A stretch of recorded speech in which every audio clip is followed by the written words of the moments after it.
அன்பு நெஞ்சங்களுக்கு எனது அன்பான வணக்கங்கள். என்னோட வாட்ஸ்அப்பில் ஒரு நபர் ஒரு மெசேஜ் கேட்டிருந்தாரு. அந்த இதில் என்னென்னா, sir agreement bond for candidates admitted for BSMS, BAMS, BUMS இந்த கோர்சஸ்ன்னு போட்டிருக்கு சார். இது கண்டிப்பாக ஃபில் பண்ணுமா? நீங்கள் கொஞ்சம் கிளாரிட்டி பண்ணுங்கள் சார். பயமாக இருக்குது, எதை ஃபில் பண்ணுறது எதை விடுறதுனே தெரியல அப்படின்னு கேட்டிருந்தாங்க. சரியா?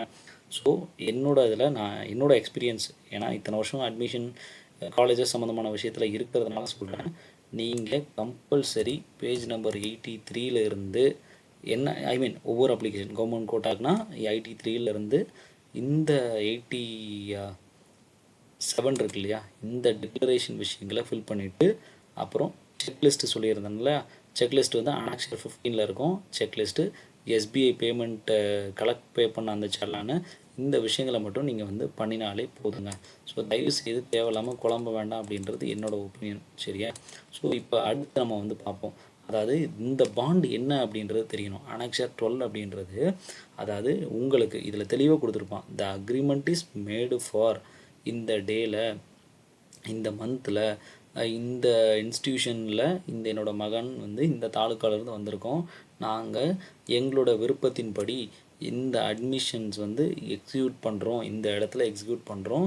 வேரஸ் த கேண்டிடேட் ஹேஸ், நீங்கள் candidate has application has been selected to training for the இந்த கோர்ஸு அட் இந்த கவர்மெண்ட் அல்லது self financing courses as mentioned அப்படின்றது. அதாவது என்னென்னா, நான் இந்த கோர்ஸஸ் எனக்கு செலக்ட் ஆகிட்டேன், நான் இந்த கோர்ஸை எடுத்து முடித்த பிறகு இந்த காரணத்தினால நான் வந்து இந்த அக்ரிமெண்ட் பாண்டை நான் உங்களுக்கு வந்து நான் கொடுக்க போகிறேன். இந்த பாண்டில் நான் என்னென்ன மாதிரியான விஷயங்கள் விட்னஸ் பண்ணுறேன் அப்படின்னா, எனக்கு இந்த காலேஜ் கிடச்சிருக்குது, இந்த காலேஜோட rules and regulations, university regulations, அப்புறம் எக்ஸாமினேஷன் சம்மந்தமான ரெகுலேஷன்ஸை கரெக்டாக நான் ஃபாலோ பண்ணுவேன். அதுக்கு அடுத்தது இன்டர்ன்ஷிப்பை ப்ராப்பராக நான் இந்த act Indian medical council act 1979 படி ப்ராப்பராக முடிப்பேன். அதன் பிறகு இந்த கேண்டிடேட் இது வந்து ஒரு ப்ராப்பராக ஒரு மெடிக்கல் ப்ராக்டிஷ்னராக நான் வந்துட்டு government within 2 years from the date of, அதாவது கவர்மெண்ட் சொல்கிறபடி நான் வந்து ஒரு மெடிக்கல் ப்ரொஃபஷனலாக நான் ப்ராப்பராக வந்து ஒர்க் பண்ணுவேன். அதாவது நாட் லெஸ் தென் 5 இயர்ஸ். அதாவது என்ன சொல்கிறதுனா, மெடிக்கல் ப்ராக்டிஷனராக நம்ம வந்து ஒரு இன்கேஸ் ஆஃப் கவர்மெண்ட் ஜாப் கிடச்சதுன்னா கரெக்டாக நான் ஒர்க் பண்ணுவேன் அப்படின்ற விஷயத்தையும் அதில் வந்து கொடுத்துருக்குறாங்க. இன்கேஸ் நான் வந்து இல்லை இந்த இது ரொம்ப முக்கியமானது. அதாவது என்ன விஷயம் அப்படின்னா, இன்கேஸ் ஆஃப் ஏதாவது ஸ்பெஷல் ஆர்டர் வந்து கவர்மெண்ட் ரிலீஸ் பண்ணுறாங்க. இந்த கோவிட் மாதிரி ஏதாவது ஒரு அவுட் பிரேக் வந்துருச்சு. அவுட் பிரேக் வந்தப்போ கவர்மெண்ட் வந்து சொல்லுது, நீங்கள் ஒரு 2 இயர்ஸ்க்கு வந்து இந்த டேட்லேருந்து இந்த டேட் வரைக்கும் கவர்மெண்ட் வந்து வித்தின் உள்ளே நீங்கள் வந்து ஒர்க் பண்ணணும், கண்டிப்பாக வந்து மெடிக்கல் ப்ராக்டிஷனர் தான் இருக்கணும் அப்படின்னு ஒரு கட்டாயம் கொண்டு வருது. அப்படின்னா கண்டிப்பாக நீங்கள் வந்து அந்த டியூட்டியை கண்டிப்பாக செய்வேன் அப்படின்னு இங்கேயே நீங்கள் அக்ரிமெண்ட் பண்ணுறீங்க.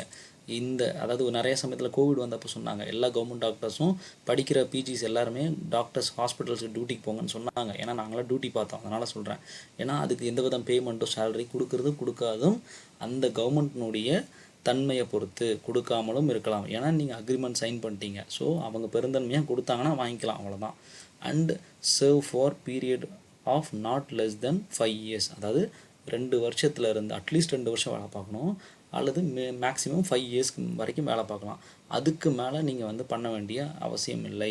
அடுத்தது ஒரு சில சமயம் நீங்கள் சொல்லுவாங்க, நீங்கள் போய் கவர்மெண்ட் சீட்டை எடுத்து படிச்சிருக்கீங்கள, போயிட்டு நீங்கள் ரூரலில் வேலை பாருங்கள் அப்படின்னு சொல்கிறதுக்கும் அவங்களுக்கு உரிமை இருக்குது அப்படின்றதையும் இப்போவே உங்கள்கிட்ட சைன் வாங்கிடுறாங்க. அதுதான், வேறு ஒன்றும் இல்லை.